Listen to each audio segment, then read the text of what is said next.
The Hobbit, Chapter 1, An Unexpected Party, fourth video. So let's start with a little review, right? First of all, tell me,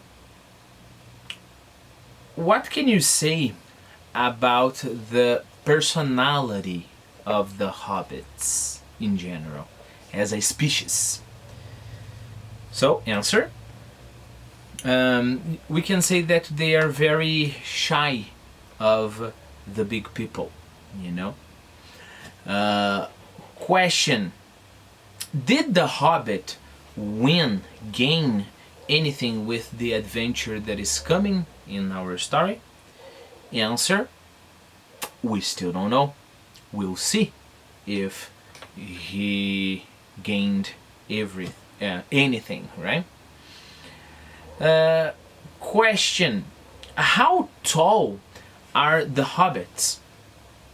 Answer.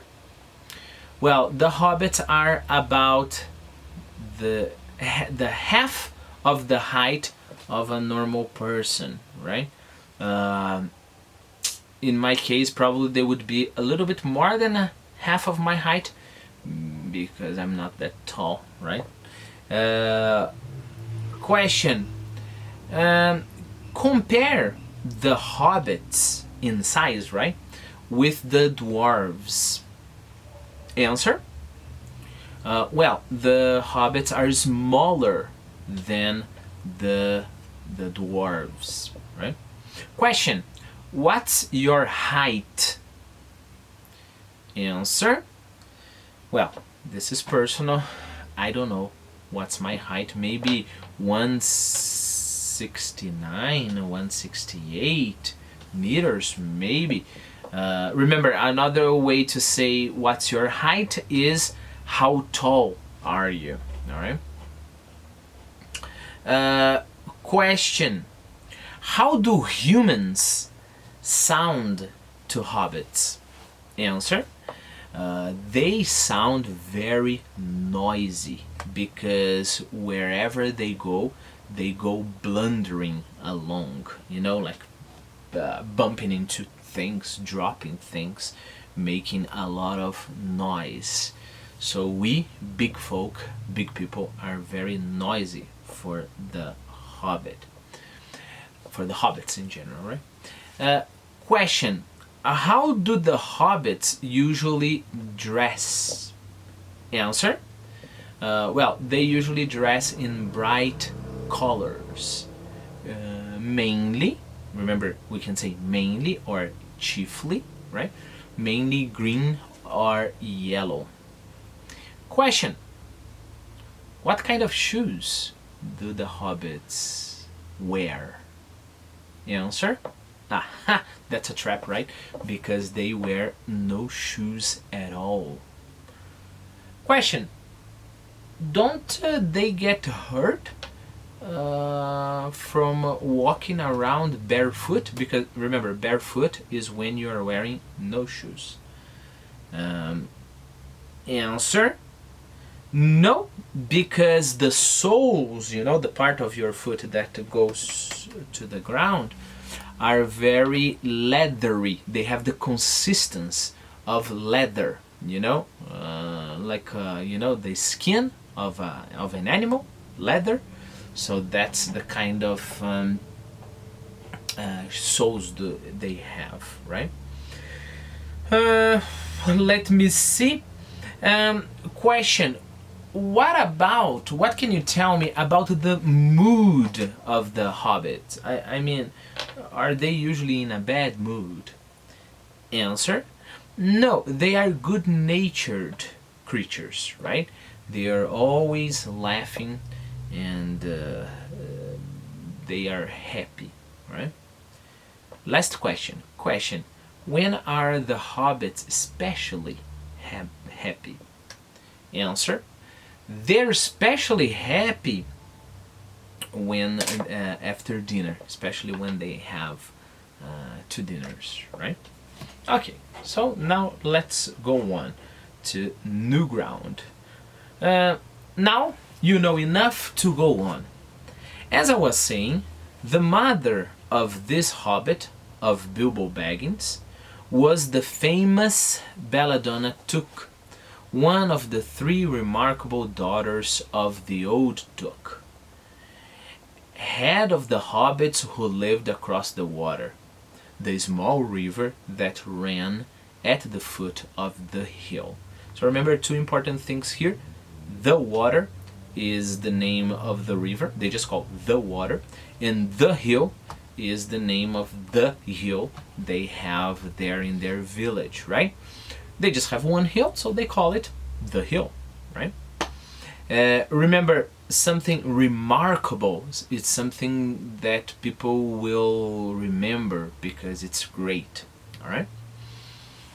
Okay, let me read one more time just for you to tell me if everything is okay. Now you know enough to go on with, to continue the story. As I was saying, because remember there was the interruption to talk about the hobbits, right? As I was saying, the mother of this hobbit, of Bilbo Baggins, that is, of Bilbo Baggins, that is, in other words, of this specific, right? Specific hobbit, was the famous, remember to say famous, please don't say famous, it's not famous, it's famous, was the famous Belladonna Took, one of the three remarkable daughters of the old Took. Okay, and who was this old Took?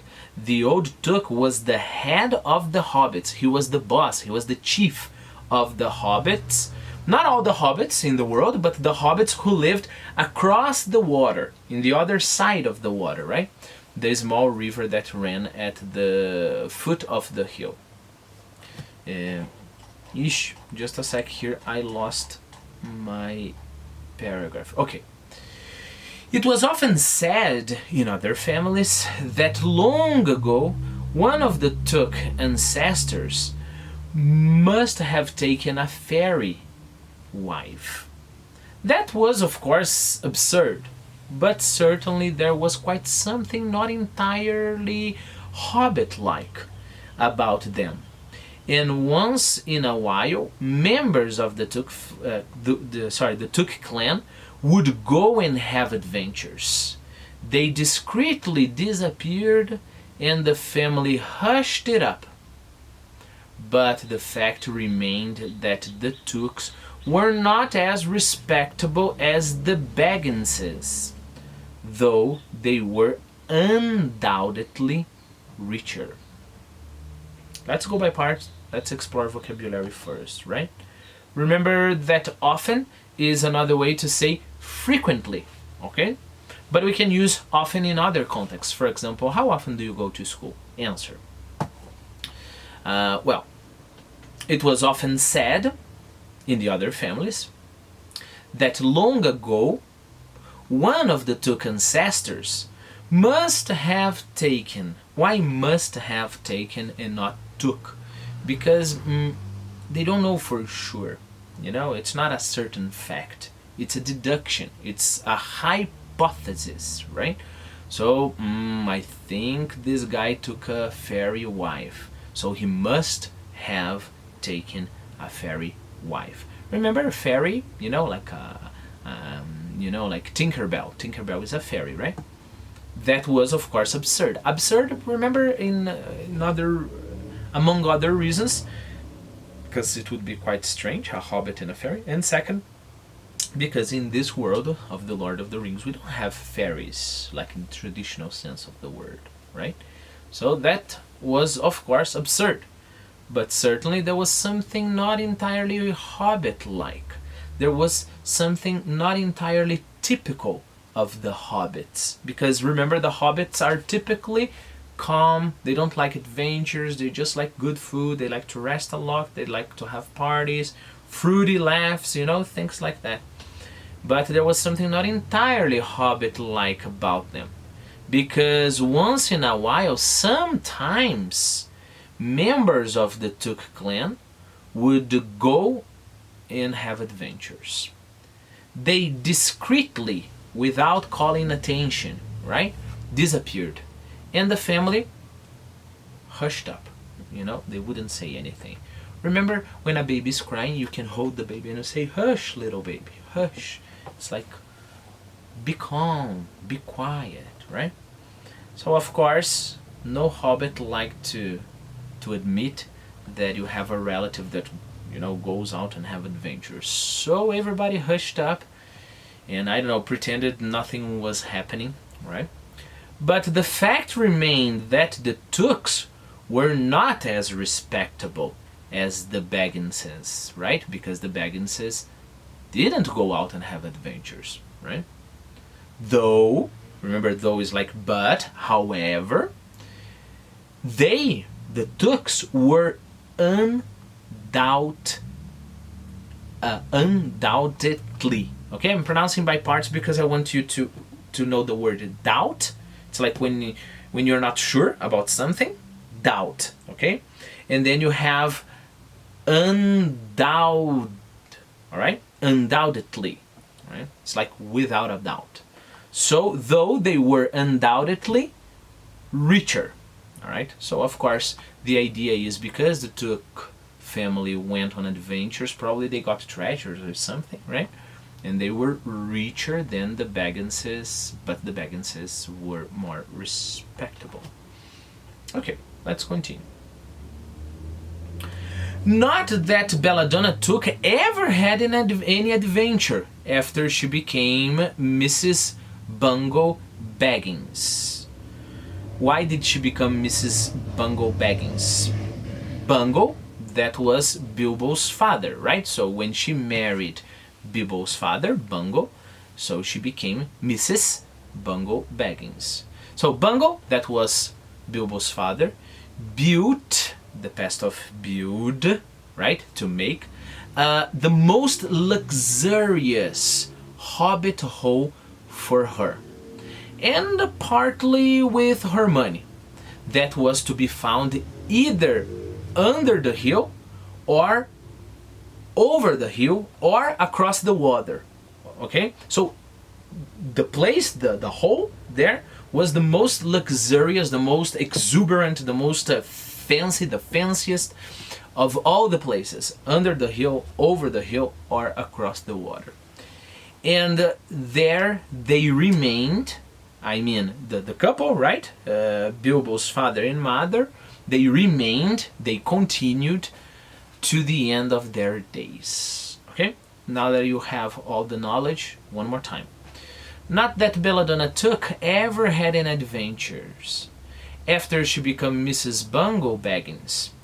Bungo, that was Bilbo's father, built the most luxurious hobbit-hole for her, and partly with her money, that was to be found either under the hill, or over the hill, or across the water. And there they remained to the end of their days.